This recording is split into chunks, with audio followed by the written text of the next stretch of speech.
Ici, dans la capitale burkinabé, nous sommes à J-1 de la 26e édition du Festival panafricain du cinéma et de la télévision de Ouagadougou. Dans ce journal, nous ferons un tour au stade Issoufou Joseph Colombo où va se dérouler la cérémonie d'ouverture.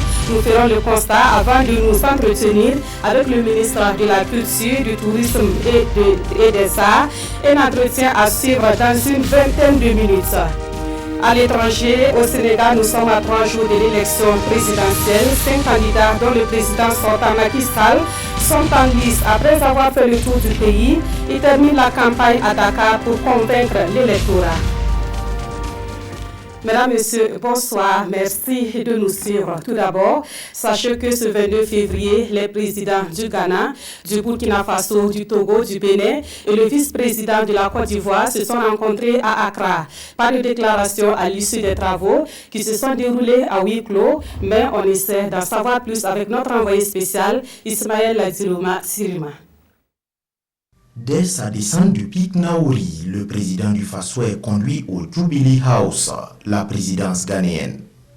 Il rencontre ses pairs du Bénin, du Togo, du Ghana, ainsi que le vice-président ivoirien. Pendant près d'une heure d'horloge, ils ont dirigé des travaux au bout duquel rien n'a filtré. Mais selon certaines indiscrétions, la question sécuritaire était sur la table des échanges. À cela s'ajoutent des questions de coopération entre les différents États.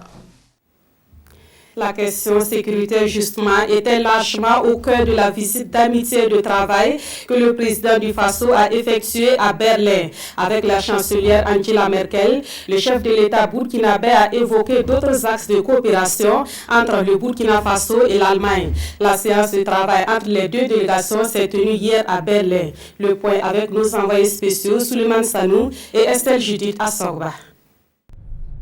C'est la deuxième visite du président du Faso en Allemagne depuis son accession à la magistrature suprême. Une visite de 48 heures, brève certes, mais efficace selon Roch-Marc Christian Kaboré. Elle a permis à la chancelière allemande Angela Merkel et au président Kaboré de faire un tour d'horizon sur la coopération bilatérale et avec une attention particulière sur les questions sécuritaires aussi bien au Burkina Faso que dans les pays du G5 Sahel. Le Burkina Faso, depuis février 2019, assure la présidence du G5 Sahel et il était important que, aussi bien dans le cadre, je dirais, du combat de nos forces de défense et de sécurité, et en particulier la force conjointe, mais également du point de vue des questions qui concernent le développement économique de la zone, nous puissions mener cet échange et nous donner les moyens de pouvoir rendre visible la politique que nous menons avec nos partenaires sur ces différents chantiers. Concernant le volet sécuritaire, la République fédérale d'Allemagne apporte un appui à la force conjointe avec une enveloppe financière de 28 millions d'euros. Le séjour berlinois du président Kaboré offre l'opportunité aux deux autorités de voir ensemble comment rendre les choses plus efficaces du côté de l'Union européenne et du G5 Sahel. L'Allemagne est prête à avoir un traité de conseil bilatéral avec notre ministère de la Défense. Il faut encore tirer au clair quelques aspects juridiques, ce qui a déjà commencé aujourd'hui avec un entretien au ministère fédéral de la Défense. Face à cette menace concrète, il faut vraiment être pratique pour que les gens voient qu'on fait quelque chose pour eux. La chancelière allemande s'est réjouie du fait que le Burkina Faso ait rejoint les pays du compact WIF Africa. Et dans le cadre de ce compact, il est demandé aux pays adhérents de proposer des projets porteurs. D'ores et déjà, la chancelière rassure que les projets du Burkina Faso bénéficieront d'une attention particulière. Et durant son séjour à Berlin, le président du Faso a accordé des audiences à deux personnalités. Il s'agit du ministre allemand de la coopération économique et du président de l'association économique germano-africaine. Les échanges ont porté sur la coopération dans le domaine de l'économie. On fait le point avec Souleymane Sanou et Estelle Judith Assorba. La première personnalité à être reçue par le président du Faso, le ministre allemand de la coopération économique et du développement. Roch-Marc Christian Kaboré et Dr Gerd Willer ont parlé de développement économique entre le Burkina Faso et la République fédérale d'Allemagne.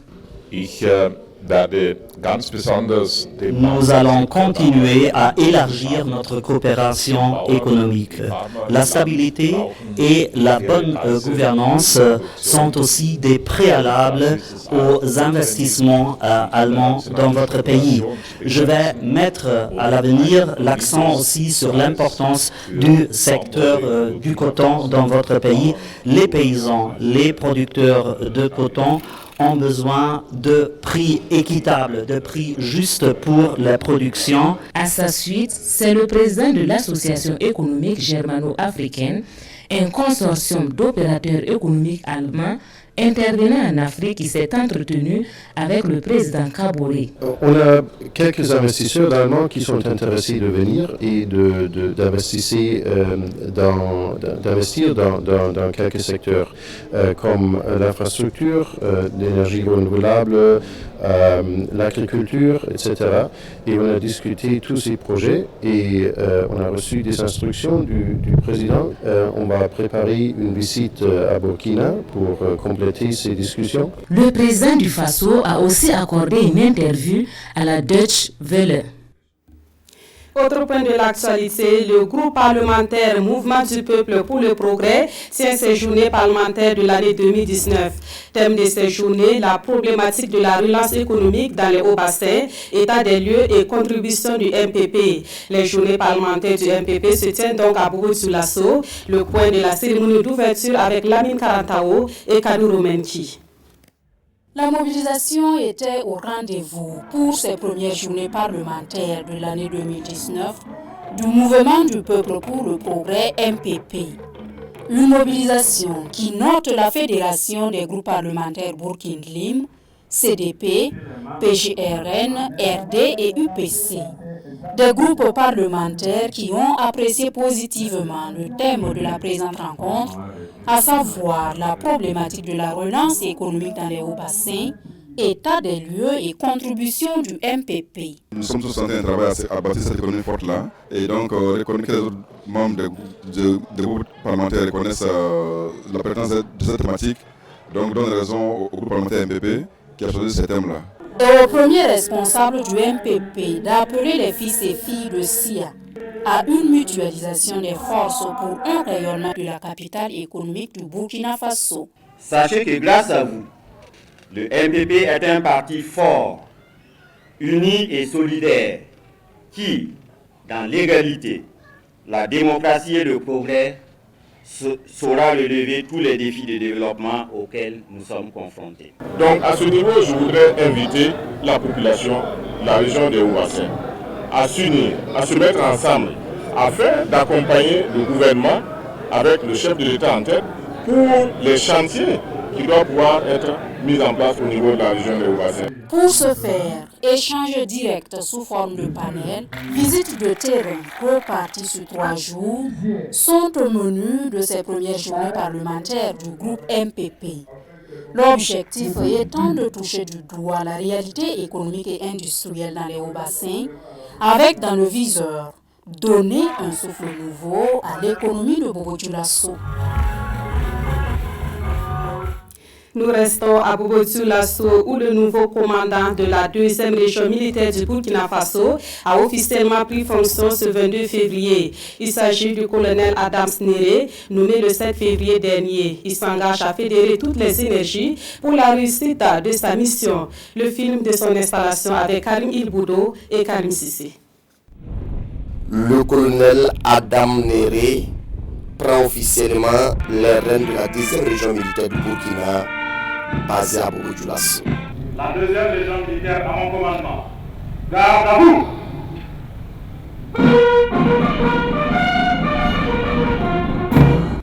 Repos!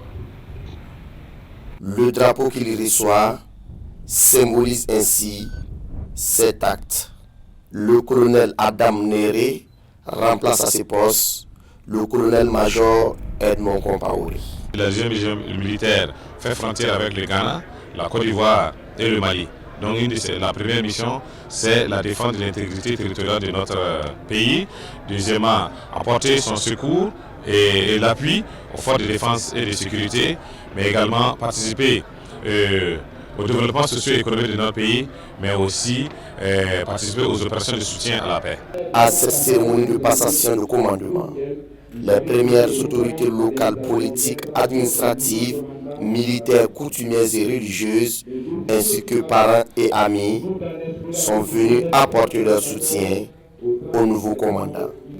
Un soutien dont le nouveau commandant aura besoin pour la réussite de la mission qui lui est assignée. Je vais compter sur toutes les couches de la population, toutes les valeurs, toutes les compétences, toutes les expertises qui se trouvent dans ma zone de responsabilité, parce que c'est ensemble que nous allons réussir. Et également aux hommes, je reconnais qu'ils ont déjà consenti beaucoup d'efforts, beaucoup de sacrifices, mais je vais leur demander un peu plus encore, plus d'engagement, plus d'abnégation pour la défense de notre chère patrie. Né le 31 décembre 1971 à Bobo-Dioulasso, le colonel Adam Néré a fait ses premiers pas dans l'armée nationale en 1994 comme élève officier d'actif à l'Académie militaire Georges Namono de Pau. Il a très vite gravi les échelons et occupé plusieurs postes de responsabilité militaire. Le colonel Adam Néré a aussi participé à plusieurs opérations de soutien à la paix à l'extérieur du pays. Il est marié et père de 4 enfants. Retour à Ouagadougou et direction le tribunal militaire pour les nouvelles du procès du putsch de 2015. À la base ce vendredi, le général Pègre-Nommé Sacré, chef d'état-major général des armées au moment des faits, en sa qualité de témoin assermenté, il s'est expliqué sur le rôle de la hiérarchie militaire pendant le putsch. Le point de son audition avec Zoubavier David Dabiri. Il était le chef d'état-major général des armées au moment des faits. Présenté depuis le début de l'audience par certains accusés et avocats comme l'un des complices des putschistes, le général Pègre-Nommé Sacré est à la barre. Après sa prestation de serment, il relate dans les détails les péripéties du 16 septembre 2015 et sa stratégie pour contrer le putsch. Selon sa version, tout est parti d'un appel du général Djendjéré qui l'informait de l'arrestation des autorités par les éléments du RSP et l'invitait à une réunion au ministère de la Défense. Quand il a parlé de réunion, la sagesse m'a commandé d'appeler l'ancien président Jean-Baptiste Ouédraogo et le cardinal Paul Ouédraogo. C'était au regard de leur intégrité et pour qu'ils soient témoins de la situation, soupire l'ancien patron des forces armées nationales. À 17h, plusieurs chefs militaires et les 2 civils se retrouvent au ministère de la Défense. Le général Djendjéré fait le point de la situation, évoque les raisons de l'arrestation des autorités et demande le soutien de l'armée. Nous lui avons dit qu'il n'était pas des prérogatives de l'armée de renverser l'ordre politique établi. Nous avons senti qu'il était braqué sur sa position, malgré nos arguments. Avez-vous senti en ce moment précis qu'il s'agissait d'un coup d'État, questionne le parquet militaire? Oui, répond le général Zagré. Le général Djendjéré nous a clairement dit qu'ils ont donné un coup d'arrêt à la transition et demande le soutien de l'armée. Et pour tenter de résoudre la crise, le général Zagré dit avoir conduit une délégation pour rencontrer les éléments du RSP au camp Naba-Komdu.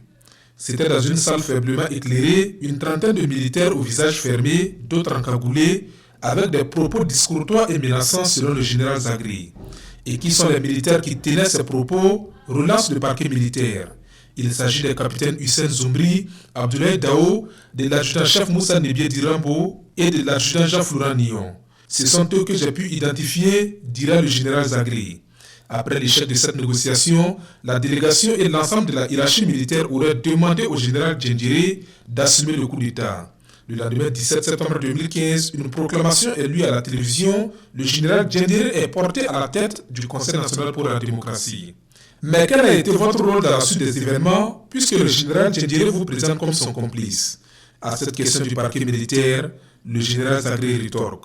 Depuis le début de l'affaire, nous avons opté pour la négociation pour une sortie de crise au lieu d'aller vers l'affrontement. J'ai demandé à la gendarmerie d'assurer le maintien de l'ordre en lieu et place du RSP qui utilisait les armes à feu.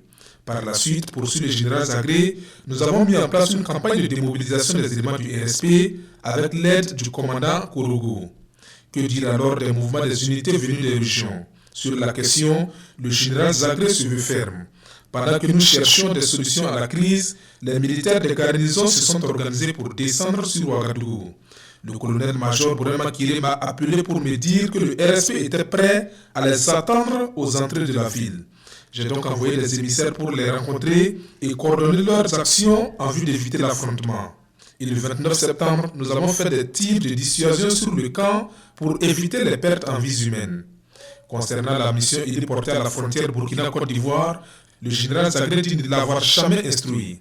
La déposition est saluée par le parquet militaire, les avocats des partis civils la qualifient même de claire, sincère et empreinte de sagesse. Séance tenante, le juge Seydou Ouedraogo appelle à la barre les sous-officiers, officiers et le général Djendjiri. Les capitaines Dao et Zoumbri reconnaissent les propos du général, même s'ils tentent de les nuancer. Avec le colonel-major Kiré et le général Djendjiri, une confrontation s'engage. L'audience reprend le lundi 25 février 2019 à 9h au tribunal militaire de Ouagadougou.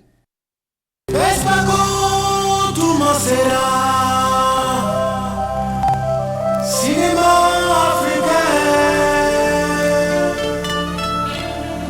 tous les 2 ans, ça se passe au Burkina.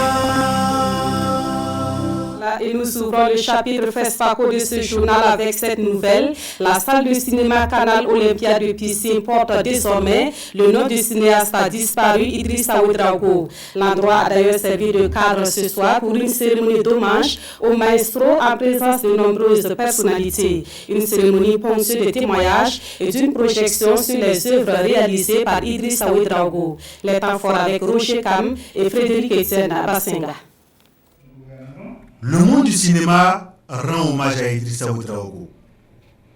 Cette salle de cinéma porte désormais son nom. L'événement est solennel. C'est une cérémonie remplie d'émotions de par les nombreux témoignages qui comptent les mérites de l'homme, le maestro. Une grande joie, je disais tantôt qu'après l'émotion, une certaine fierté, je peux dire une certaine fierté pour les enfants et moi. Nous sommes très contents. Lui qui rêvait tellement d'avoir sa salle, de construire sa salle de cinéma. Il avait même eu une grande parcelle dans le quartier qu'on habitait en face du CIAO. Il n'a pas pu construire la salle et bon, le groupe Bolloré lui a offert une salle après sa mort. Je pense qu'il doit être très content là où il est.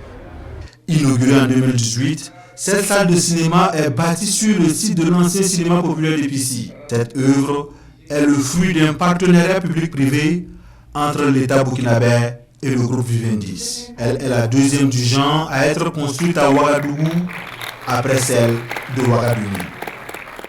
Et nous sommes à moins de 24 heures de l'ouverture du FESPACO 2019. Hier encore, les organisateurs étaient à pied d'œuvre pour une belle fête du cinéma africain dans la capitale burkinabé. Le point d'attraction demain, c'est bien sûr le stade Issoufou Joseph Konombo, où va se dérouler la cérémonie d'ouverture. Nous y faisons un tour pour un avant-goût dans ce constat de Gérard Soumé et Inoual Konchanina Kambiri. Sur la pelouse du stade municipal Issoufou Joseph Konombo, une cavalerie de 50 Amazones sur 50 chevaux entre en scène à la suite du chef de l'État et fait la ronde pour saluer les festivaliers. À sa tête, l'Amazone Yenenga fait un tour du terrain avec le drapeau du FESPACO, va à la rencontre du chef de l'État et revient planter le drapeau. L'artiste musicien Mourat entonne le titanien, le chant de la victoire devant le président du Faso et le chant Netabo spécial jubilé d'or du FESPACO retentit. C'est l'avant-goût de la cérémonie officielle d'ouverture du FESPACO. Le titre, si les talons m'étaient comptés, c'est ça, c'est-à-dire les talons de Yenenga. C'est le titre du spectacle et c'est en 2 tableaux, extérieur jour et extérieur nuit. Extérieur jour, c'est depuis l'arrivée du chef d'État jusqu'au discours d'ouverture en quelque sorte du ministre de la Culture. Et après le discours du ministre de la Culture, on va basculer dans extérieur nuit avec la musique de Ali Farkatouri Soukora, qui veut dire en tout là, il fait nuit. Bill Akakora, Hildever Meda et Alain Emma ont habillé le conducteur définitif avec tout leur art, toute leur technique de mise en scène. Ça se déroule en grosso modo 4 tableaux. 4 grands tableaux. Voilà. Et ça dure 1 heure à peu près. Une quinzaine de musiciens entrent aussi en scène sous la direction artistique de Bill Akakora. La fanfare de la garde nationale avec 30 personnes, 15 musiciens et 50 choristes. On a commencé à travailler concrètement depuis 3 mois pour ce qui concerne la musique. On a préparé un spécial 50 ans Tuni Tabo avec Ongo Roger, Youssouf Komporé, Smarty, Milo le chancelier, Diko Fils, Nourat. Donc il y a toutes les générations dans le spectacle. Voilà. À cette cérémonie, le Rwanda, pays invité d'honneur, est en featuring avec la troupe Ganta de la Nyanya. Les jeunes artistes musiciens sont aux côtés de leurs aînés. Tous sont enthousiastes avec la ferme volonté de plaire aux festivaliers. Et pour faire monter les décibels, un impressionnant matériel de sonorisation d'environ 17 tonnes est déployé par l'Algérie. Arrivé à bord d'un cargo spécial, la délégation de l'OREF, l'Office Riyad El Fet, est forte de 13 membres, dont 9 techniciens et 2 ingénieurs de son. L'Algérie déploie les grands moyens. Le chef de la délégation Nasser Yazid promet une cérémonie riche en son et en couleurs. L'apothéose sera un grand concert qui interviendra immédiatement après la cérémonie officielle d'ouverture avec des artistes musiciens burkinabés et d'ailleurs. Et comme annoncé, nous sommes à présent avec le ministre de la Culture, des Arts et du Tourisme, M. Abdul Karim Sango. Bonsoir, M. le ministre. Bonsoir, madame. Alors, nous sommes à quelques heures de l'ouverture du FESPACO. Le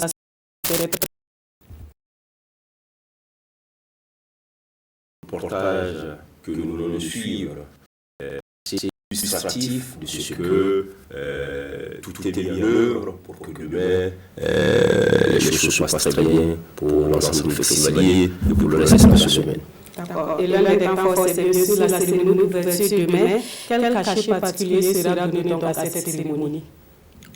C'est le grand ton qui va indiquer combien ce cinquantenaire qui est témoin privilégié d'hommage aux pionniers, mais qui nous fait passer aussi de l'autre côté, c'est-à-dire les perspectives à l'année, la ouverture, on l'a voulu grandiose, pour évidemment s'inscrire dans la dynamique des 50 ans.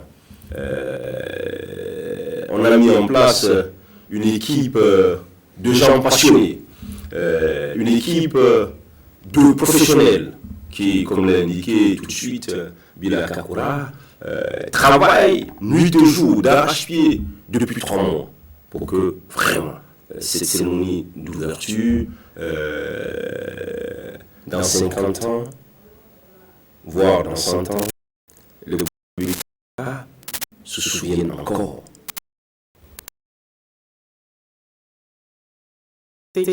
Au regard du contexte qu'on connaît le Burkina Faso, est-ce que la question des festivals sont rassurés? Est-ce qu'ils sont au rendez-vous? Les festivaliers, je veux dire. Demander aux étudiants, même le ministre le FESPACO, à travers ses invités officiels, a des difficultés pour avoir une place dans un hôtel de Ouagadougou. Parce qu'il y a des gens, depuis 3 mois, depuis 4 mois, depuis 6 mois, depuis 1 an, qui ont fait la réservation. Pas possible aujourd'hui de circuler à l'aéroport de Ouagadougou. Le monde entier est à Ouagadougou. Et c'est ça qui est important. Il faut que les Burkinabés qui les accueillent comprennent que le monde entier a confiance en la capacité de notre peuple à relever ce type de défi. Mais le monde entier a compris que la réussite du FESPACO, donc cette fête du cinéma, qui est une fête culturelle, est aussi un message fort contre tous ceux qui, d'une certaine façon, portent de graves atteintes à la liberté, à la démocratie. Donc, nous, on n'a pas d'inquiétude à se faire.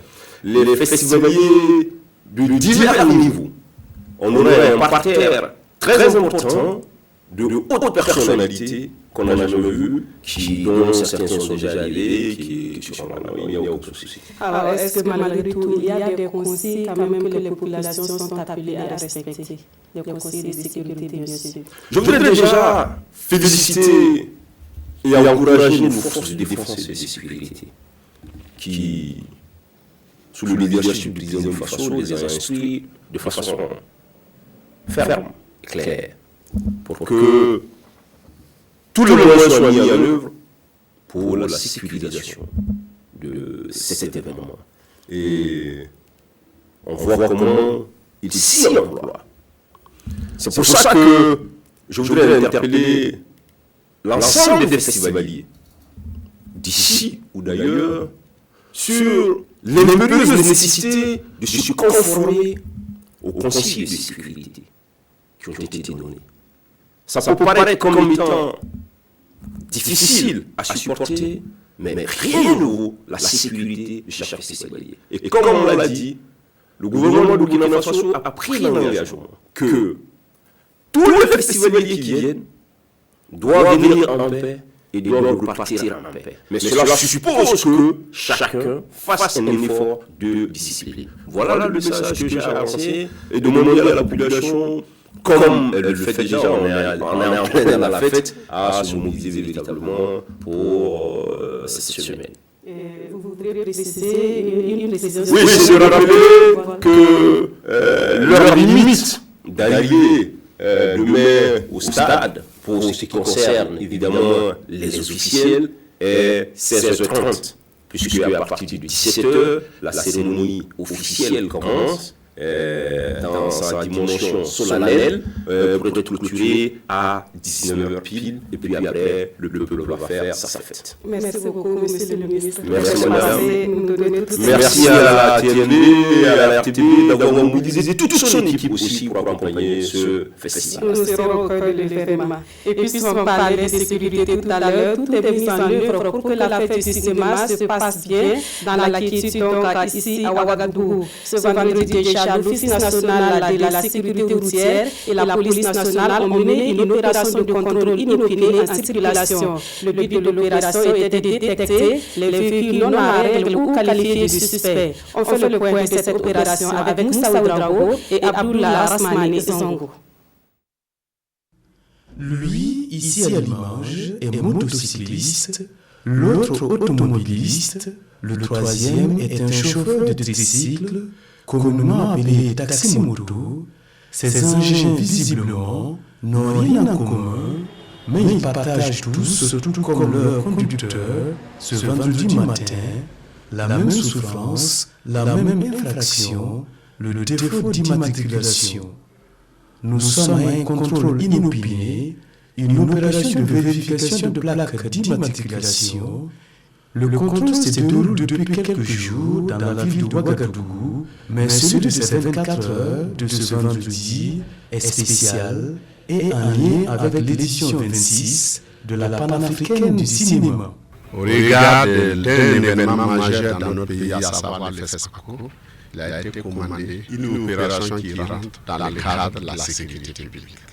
Nous avons environ plus de 500-600 engins pour ce seul site. Ça veut dire que c'est des milliers d'engins que nous allons en tout cas pouvoir mettre en fourrière. Plusieurs sites ou axes routiers ont été ciblés, comme ici au rond-point de la jeunesse de Tambouy, à proximité du terrain Mononaba, en face du collège protestant de Ouagadougou, 2 fourrières, l'une à la police municipale et l'autre à la police nationale, ne désemplissent pas. Plusieurs centaines d'engins et quelques véhicules y ont été convoyés. L'objectif, c'est que nous allons tomber des engins volés. Et ça va nous permettre effectivement d'ici là au fichier de savoir quels sont les engins volés. Ça, c'est la première moisson.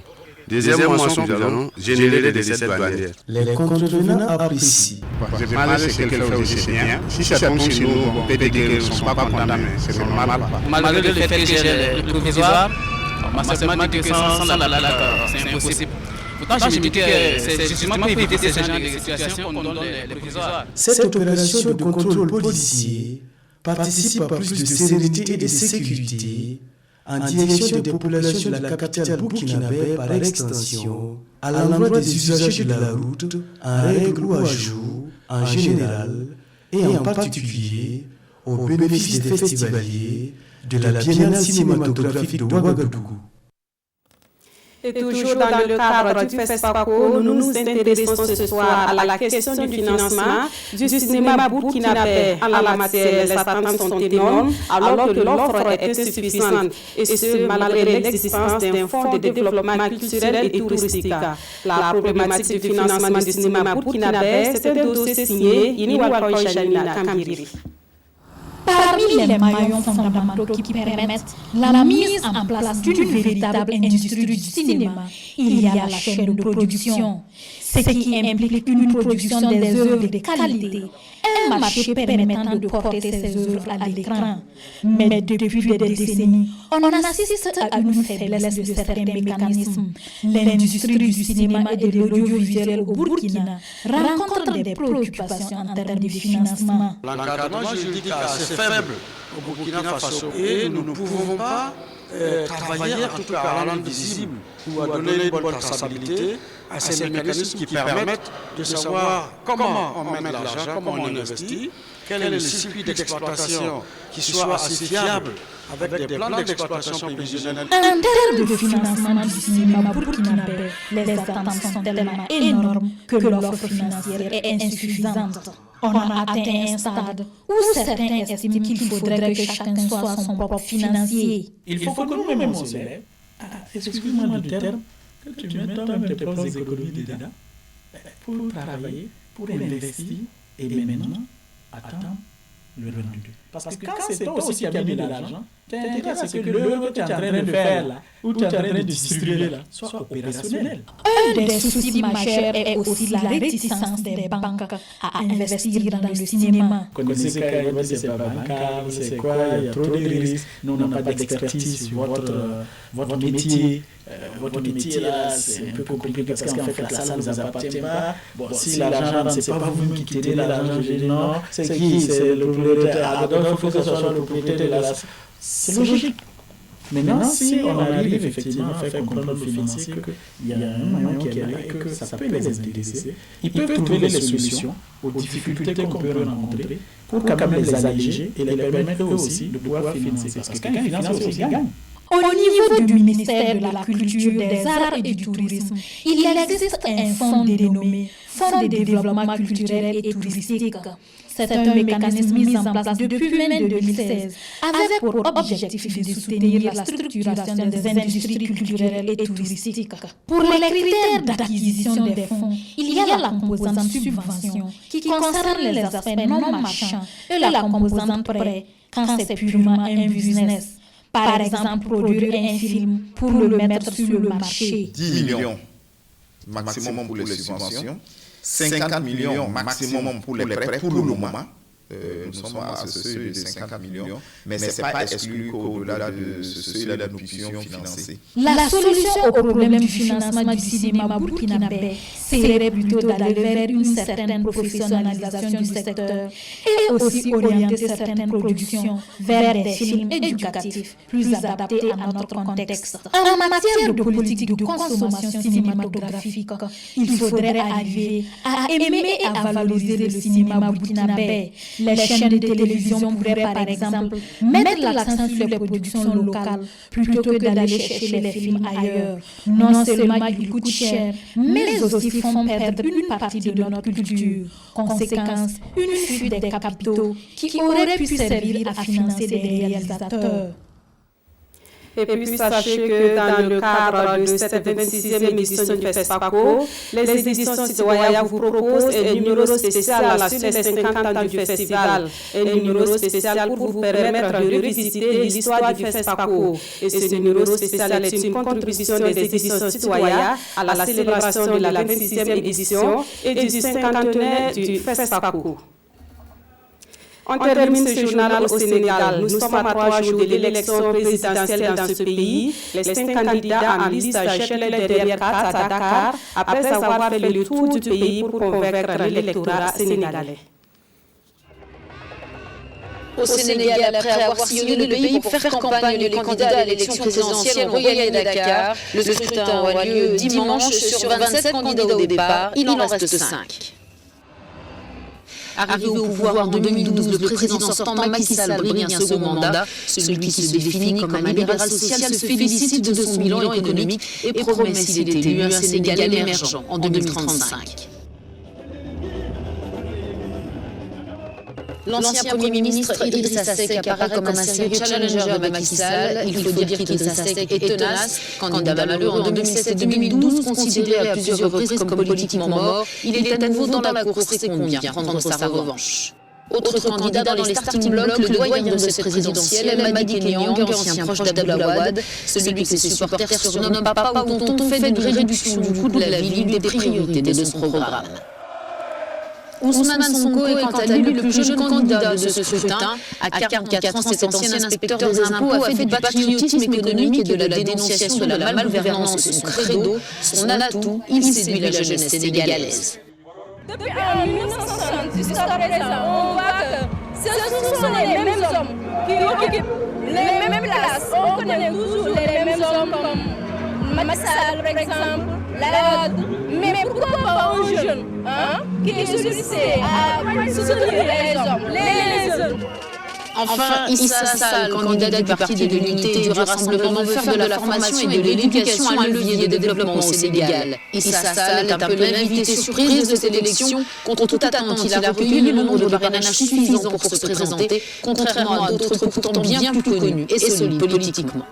Il est un homme neuf et on pense qu'avec lui, le pays pourra se développer parce que bon, on est fatigué avec les présidents là, que ce soit Macky Sall, d'autres présidents. Il est temps qu'on ait un président qui pourra développer le Sénégal. Le Sénégal fait figure de modèle démocratique en Afrique, mais les campagnes électorales y sont souvent émaillées d'accusations de corruption, de désinformation et de violence. Cette année n'a pas fait exception. Le scrutin de dimanche se déroulera sous haute surveillance. Et c'est la fin de ce journal. Merci de l'avoir suivi. L'information vous revient à 22h30 avec Sanoua Christina Koulibaly. Merci de votre fidélité à la RTV.